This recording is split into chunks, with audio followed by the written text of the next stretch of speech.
Morning, have a blessed day. ప్రియ సహోదరి సహోదరుడా, మనం చాలాసార్లు మన చుట్టూ ఉన్న వస్తువులను, మన చుట్టూ ఉన్న మనుషులను మనం ప్రొటెక్ట్ చేస్తూ ఉంటాం, సంరక్షిస్తూ ఉంటాం. అంటే అవి నా చేతి నుండి చేజారిపోవద్దని వాటిని చాలా జాగ్రత్తగా కాపాడుతూ ఉంటాము కదా. ఒక విధంగా కాపాడుకోవడం మంచిదే, కానీ ఓవర్ ప్రొటెక్టివ్గా ఉండడము, ఓవర్గా దాని గురించి ఆలోచించడం వల్ల ఎన్నో జబ్బులు మనము తెచ్చిపెట్టుకుంటా ఉన్నాము. కొన్నిసార్లు స్ట్రెస్కి, యాంగ్జైటీకి, భయానికి గురి కావడానికి కారణం ఏంటంటే మనం ఎక్కువగా వాటి గురించి ఆలోచిస్తూ ఉన్నాము, జాగ్రత్తల గురించి.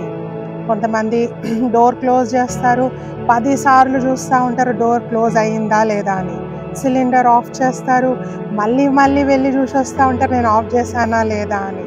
కొంతమంది వైఫ్స్ హస్బెండ్ని ప్రొటెక్ట్ చేస్తూ ఉంటారు, హస్బెండ్ ఎవరిని చూస్తూ ఉన్నాడు, ఎక్కడ ఉన్నాడని.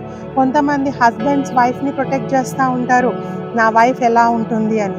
పిల్లల్ని ప్రొటెక్ట్ చేస్తూ ఉంటారు. ఓవర్ ప్రొటెక్టివ్ అనేది చాలా భయంకరమైనది.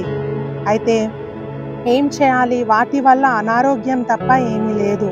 కొన్నిసార్లు అంత కాపాడడం వల్ల అవి మన కంట్రోల్లో ఉంటాయంటే అస్సలు ఉండవు, ఏదో విధంగా అవి చేజారిపోతూ ఉంటాయి కదా.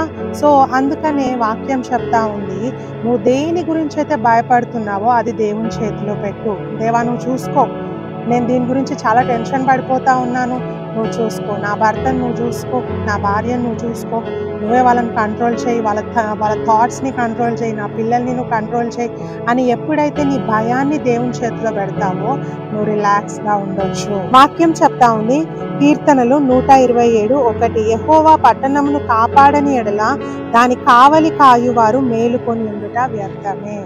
దేవుడు కాపాడకపోతే, దేవుడు కంట్రోల్ చేయకపోతే నువ్వు నేను రాత్రంతా మేల్కొని ఉండి ప్రొటెక్ట్ చేసినా కూడా వ్యర్థమే అని వాక్యం చెప్తా ఉంది. అందుకని మన భయాలన్నిటినీ మనం దేని గురించి అయితే ఓవర్ ప్రొటెక్టివ్గా ఆలోచిస్తూ ఉన్నామో, ఓవర్ థింక్ చేస్తూ ఉన్నామో వాటన్నిటిని దేవుని చేతిలో పెడదాము.